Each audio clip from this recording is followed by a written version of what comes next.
While delivering his message, the broadcast was abruptly cut off.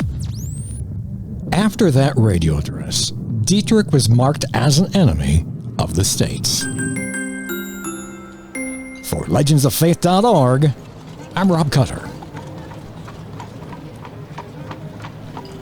Dietrich was born in 1906 into a large, prominent family.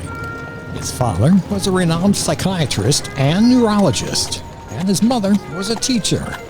From an early age, Dietrich displayed great talents, and the pursuit of music was important throughout his life.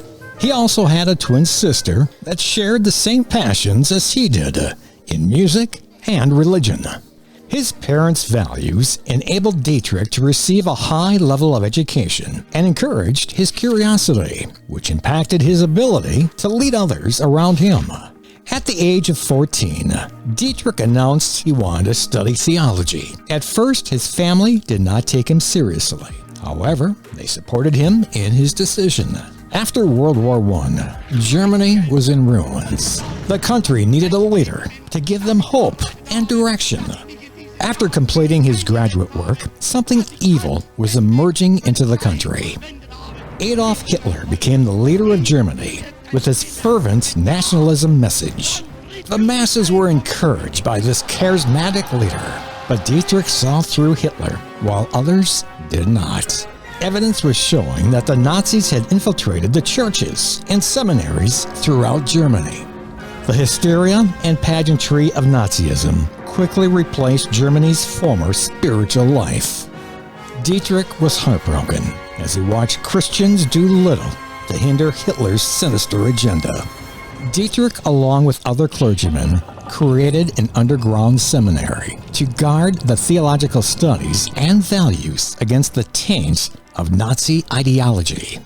At one point during a radio broadcast, Dietrich was laying out his case against the regime. He was attacking Hitler and bringing foresight to the German people of the evils and the ideology and the persecution of the Jews by the Nazi Party.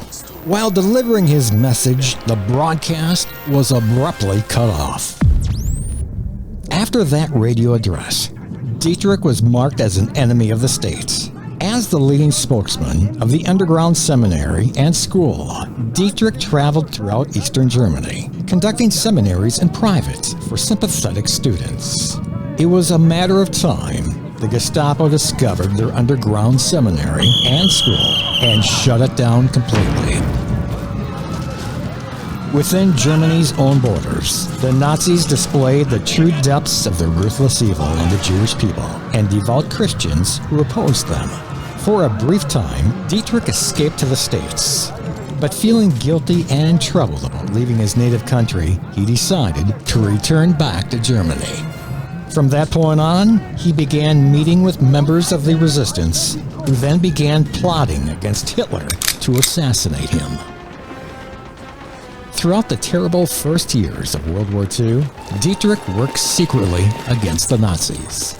He would help groups of Jewish people sneak into Switzerland to escape from the persecution.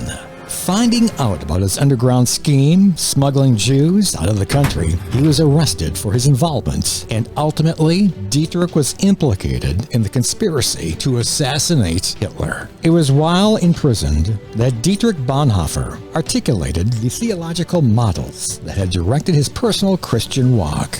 During the next 12 months, he poured forth a lifetime of work, outlining a new concept of Christian service and bringing a fresh dimension to the idea of discipleship. Eventually, Dietrich was brought to a Nazi death camp. There, he was condemned to die by hanging, just 1 month before the suicide of Hitler and the final collapse of the Third Reich. Dietrich Bonhoeffer prayerfully faced his death. His last words to a fellow inmate were, "This is the end. For me, the beginning of life." Dietrich was stripped of his clothing and led naked into the execution yard. At the place of execution, he again said a short prayer and then climbed the few steps to the gallows. Brave and composed, Dietrich Bonhoeffer was hung along with 6 others. A man of great intellect and spiritual depth, Dietrich Bonhoeffer was also able to be simple and direct, expressing a courage based on faith. One witness after his death said, "He has never seen a man die so entirely submissive to the will of God." For more stories like this, and for ways to donate, visit us at legendsoffaith.org.